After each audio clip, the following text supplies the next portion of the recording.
Hello students, welcome back to the channel. बच्चों, अगर आप लोग SOSC के एस्पिरेंट हो, यानी कि चाहे तो आप लोग का एग्ज़ाम जो है क्वालिफाई हो चुका हो और आप सेलेक्ट हो चुके हैं और आपका एडमिशन अभी प्रोसेस में है, या फिर कि अभी आप लोग वेट कर रहे हो कि वेटिंग लिस्ट जो है वो आएगी, तो आप दोनों को ये वीडियो देखनी बहुत ज़्यादा इम्पॉर्टेंट है। तो ध्यान से देखना। आज मैं बहुत सारी बातें जो है आप लोगों को क्लियर कर देने वाला हूं इस वीडियो में। सबसे पहले हम लोग किन किन टॉपिक्स के ऊपर बात करेंगे। सबसे बड़ी प्रॉब्लम यहाँ पे आ रही है कि वेटिंग लिस्ट आएगी या फिर कि नहीं आएगी, ठीक है। दूसरी यहाँ पे सबसे बड़ी प्रॉब्लम आ रही है कि जिन बच्चों का सिलेक्शन हो चुका है वो बच्चे जब एडमिशन कराने जा रहे हैं तो उन लोगों से टीसी की डिमांड भी करी जा रही है, ठीक है।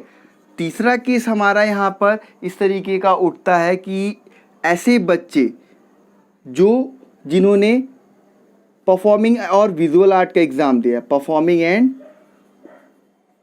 विजुअल आर्ट का एग्ज़ाम दिया है, उनका रिज़ल्ट कब आएगा, ठीक है। परफॉर्मिंग और विजुअल आर्ट का एग्ज़ाम देने वाला का रिज़ल्ट कब आएगा, हर एक भी बातें करते हैं हम लोग, हर एक चीज़ को क्लेरिफाई करते हैं। तो ध्यान से देखना। सबसे पहले मैं बात कर लेता हूँ परफॉर्मिंग एंड विजुअल आर्ट वाले बच्चों की, कि इनका रिजल्ट कब आएगा। बच्चे बहुत ज़्यादा कमेंट में पूछ रहे हैं कि सर बता दो रिजल्ट कब आएगा कब आएगा। जैसा कि आप लोगों को पता होगा कि आपका सिलेक्शन टेस्ट किस बेसिस पे हुआ था। सिलेक्शन टेस्ट आप लोगों का बच्चों इस बेसिस पे हुआ था कि आप लोग वहाँ पे इंटरव्यू में गए, इंटरव्यू में आपका परफॉर्मिंग राउंड था, परफॉर्मिंग राउंड में आपसे कुछ क्वेश्चन वगैरह पूछे गए होंगे। बच्चों ने बताया कि बहुत ही जनरल क्वेश्चंस पूछे गए थे और एक आध गाना गा के सुनाने के लिए कहा गया, ठीक है। ये सारी बातें अब वहाँ पे बच्चे असमंजस में, क्योंकि कोई स्कोर कार्ड नहीं दिया, कुछ भी नहीं दिया गया, तो बच्चे यहाँ पे असमंजस में कि हमें कैसे पता चलेगा कि हम सेलेक्ट हुए या फिर के नहीं हुए।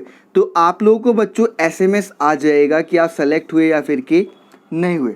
सबसे पहली पॉसिबिलिटी तो यही है कि आपका जो है वो SMS ही आएगा। जैसे आपका एडमिट कार्ड के लिए आया, आपके रिज़ल्ट के लिए आया, तो यहाँ पे आपका फाइनल सिलेक्शन हुआ या फिर कि नहीं हुआ उसके लिए भी SMS आ जाएगा। अगर SMS आ जाता है तो एडमिशन कराने चले जाना, अदरवाइज़ तो कोई बात ही नहीं। या फिर क्या नॉट सेलेक्टेड का भी हो सकता है जो है SMS आ जाए। तो इस चीज़ के ऊपर वेट मत करो कि मेरा SMS कब आएगा, उस चक्कर में आप पूरे दिन पढ़ाई छोड़कर बैठे हो। पढ़ाई करते रहो। अगर SMS आ जाता है, कंफर्म हो जाता है, देन वहाँ पे चले जाना डॉक्यूमेंट्स लेकर एडमिशन कराने के लिए। लेकिन जब तक नहीं आता है तब तक पढ़ाई तो करो, पढ़ाई में बिल्कुल कॉम्प्रोमाइज़ मत करो, पढ़ाई कंटिन्यू करो, ठीक है। दूसरी चीज़ आती है यहाँ पे, सबसे बड़ी बात है जो सिलेक्शन की है, यानी कि जिनका सिलेक्शन हो गया उनकी टीसी की डिमांड। जब आपका रिजल्ट आया तो उस पर खाली लिखा गया था कि प्रीवियस ईयर की मार्कशीट आपको लेकर जानी है, ठीक है। वहाँ पे ये लिखा गया था, टीसी के लिए कोई बात नहीं कही गई थी। लेकिन बच्चे एडमिशन कराने जा रहे हैं तो उन लोगों से टीसी भी मांगी जा रही है कि अपने स्कूल की टीसी लेकर आओ। अब टीसी में होता क्या है, टीसी में एक होता है काउंटर साइन। काउंटर साइन में थोड़ा सा टाइम लग जाता है, वो स्कूल के ऊपर डिपेंड करता है कि स्कूल कितनी जल्दी करा लेता है। प्राइवेट स्कूल वाले भी जाके काउंटर साइन जो है वो करा के आपको टीसी दे देते हैं, अगर आप वहाँ पे जाके अप्लाई कर देते हो या अपने स्कूल के टीचर से आप लोग बात करते हो कि सर हमें टीसी चाहिए और हमने इतने दिन का ही टाइम लिया। क्योंकि जब आप एडमिशन कराने अभी तक बच्चे गए वहाँ पे, तो आप रिजल्ट ही लेकर गए, आप लोगों से टीसी की डिमांड करी गई, तो आप लोगों ने कुछ टाइम मांगा होगा वहाँ पे, ठीक है। अगर नहीं भी मांगा है तो थोड़ा सा टाइम मांग लेना, क्योंकि टीसी इतनी जल्दी इशू नहीं होती। बात रही गवर्नमेंट स्कूल की, तो गवर्नमेंट स्कूल की ट्रांसफ़र भी हो जाती है टीसी, ठीक है, ट्रांसफ़र भी हो जाती है। लेकिन एक बच्चे का ये मैसेज आया था कि सर मैं अपने गवर्नमेंट स्कूल से टीसी ट्रांसफ़र कराने के लिए बोला मैंने टीचर से, लेकिन टीचर कहता है कि जिस स्कूल में आप ट्रांसफ़र कराना चाहते हो SOSC में, उसका कोई अभी स्कूल ID है ही नहीं, तो हम किस बेसिस पे ट्रांसफ़र करें। आप लोग एक बार पेरेंट्स को ले जाओ और क्लेरिफाई करो, अपने स्कूल के टीचर से भी क्लेरिफाई करो, अपने SOSC के टीचर से भी क्लेरिफाई करो। ये चीज़ें आपको इतनी जल्दी समझ में नहीं आनी, क्योंकि काउंटर साइन वगैरह होता है और टीसी इतनी जल्दी इश्यू नहीं होती है। लेकिन फिर भी अगर आप लोग बोलोगे, रिक्वेस्ट करोगे, तो ये आपका काम हो सकता है, ठीक है। आप लोग जहाँ एडमिशन कराने जा रहे हो वहाँ से भी बोलो कि सर हमें इसके बारे में पूरा आइडिया नहीं था, तो हमारी जो टीसी है वो हमें अभी तक नहीं मिली, हमें थोड़ा सा टाइम दे दीजिए। दूसरी चीज़ आती है कि अगर आप लोगों का अभी तक रिजल्ट भी आप लोगों ने नहीं लिया है स्कूल से और आप लोग एडमिशन कराने जाना है, कुछ बच्चों को 16 को जाना है, कुछ को 17 को जाना है, तो जब एडमिशन कराने आप लोग जाओगे तो उससे पहले आप लोग अपना रिजल्ट ले लो, हार्ड कॉपी ले लो, सॉफ्ट कॉपी ले लो, कुछ तो डेटा होगा आपका स्कूल के पास। अगर प्राइवेट में हो, ये ऐसा कहा गया कि हाँ रिजल्ट जो इस साल आए नहीं क्योंकि बच्चे जो है प्रमोट करे गए, रिजल्ट नहीं आया तो किसी बेसिस पे तो आपने अपनी परसेंटेज भरी थी ना, उसकी डिमांड तो करो स्कूल से, उसके पास कुछ तो डेटा होगा, वो डेटा तो आपको देंगे ही देंगे वो।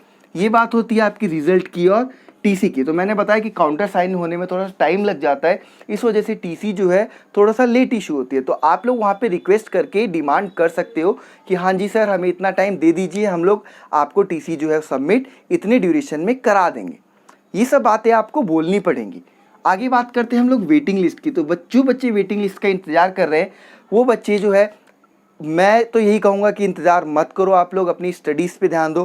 क्यों? क्योंकि वेटिंग लिस्ट आने के चांसेस ना के ही बराबर है। यहाँ पे देखो हुआ क्या, टोटल लगभग 15,000 प्लस बच्चों ने एग्ज़ाम दिया था, ठीक है। एडमिशन कितने बच्चों का हुआ? 2700 बच्चों का एडमिशन हुआ, 2700 बच्चों का एडमिशन हुआ। आप लोग रेशो समझ लो, अराउंड मान के चलो कि 5 में से 1 बच्चे का जो है एडमिशन हुआ, ठीक है। तो इसमें निराश होने वाली क्या बात है? अगर एडमिशन नहीं भी हुआ तो ऐसा नहीं है कि आप लोगों ने एक बहुत ज़्यादा बड़ी अपॉर्चुनिटी मिस कर दी जिसकी वजह से आप लोग लाइफ में कुछ कर ही नहीं पाओगे। जहाँ पे हो वो भी बेटर ऑप्शन है, ठीक है। गवर्नमेंट स्कूल से भी पढ़ के बहुत अच्छे बच्चे निकलते हैं, ये तो एक बस ऑप्शन होता है हमारे पास, और कुछ भी नहीं है।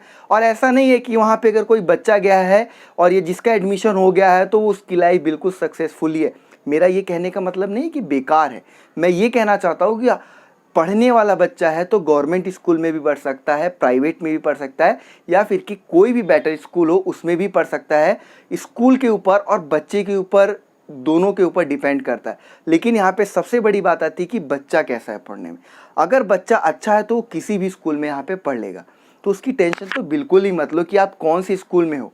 मैं भी गवर्नमेंट स्कूल से पढ़ा था, ठीक है, मैं भी गवर्नमेंट स्कूल से पढ़ा हूँ, और साथ में मैंने भी अपनी ग्रेजुएशन जो है दिल्ली यूनिवर्सिटी से करी है। तो ऐसा नहीं है कि आप लोग नहीं कर सकते हो, सब कुछ करोगे लाइफ में, जो आपको हासिल करना है आप लोग वो हासिल करोगे। बस टेंशन नहीं लेनी है, अपनी स्टडीज़ जो है वो स्टार्ट कर दो, अपनी स्टडीज़ स्टार्ट करो। सिलेबस, आपके पास टाइम कम है, आपको पता है कि ऑलरेडी 15 सितंबर जो है वो हो चुका है और आपके नवंबर में एग्ज़ाम है। 1 महीना 15 दिन यानी कि 45 दिन है आपके पास, और आपको अपना एग्ज़ाम देना है। तो आप अपने एग्ज़ाम के ऊपर फोकस करो। अरे अगर कोई मैसेज आता भी है तो आपको मैसेज आ जाएगा, दिन में 1-2 बार चेक करो, बस टेंशन मत लो। मुझे लगता है जहाँ तक बहुत सारे बच्चों ने मेरे साथ जो है कंटिन्यू अपनी स्टडी कर ली है 9th और 10th साइंस की। मैथ्स की क्लासेस भी आप लोग की जल्द से जल्द रिज्यूम कराने की कोशिश करूँगा। और साथ में बात रही केमिस्ट्री, अगर 11th और 12th में हो तो केमिस्ट्री की क्लासेस भी मैंने स्टार्ट कर दी है।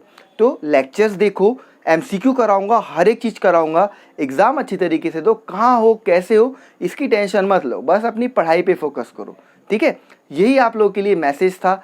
सबसे बड़ा मैसेज जो वेटिंग लिस्ट वाले बच्चे हैं उनके लिए, निराश होने की कोई बात नहीं है। अगर 9th में एडमिशन नहीं हो पाया है तो 11th में एडमिशन लेकर दिखाना, आपको एडमिशन लेना ही है, ठीक है। 9th में नहीं हो तो इतनी मेहनत करना है कि 11th में पक्का आपको कोई एडमिशन लेने से रोक ना पाए, क्योंकि अगली साल तो स्कूल भी और बढ़ जाएंगे, सीटें भी बढ़ जाएगी, तो अपॉर्चुनिटी भी बढ़ जाएगी, ठीक है। और साथ में कंपटीशन तो बढ़ेगा, क्योंकि अभी तक तो इतने बच्चों को पता भी नहीं था, अब तो और ज़्यादा कंपटीशन आएगा यहाँ पे, ठीक है। तो all of you all the best. आप लोग साथ में जुड़े रहिए और पढ़ाई करते रहिए। कोई भी प्रॉब्लम आती है तो हमेशा मैं आप लोगों के साथ खड़ा हूँ। All of you thank you.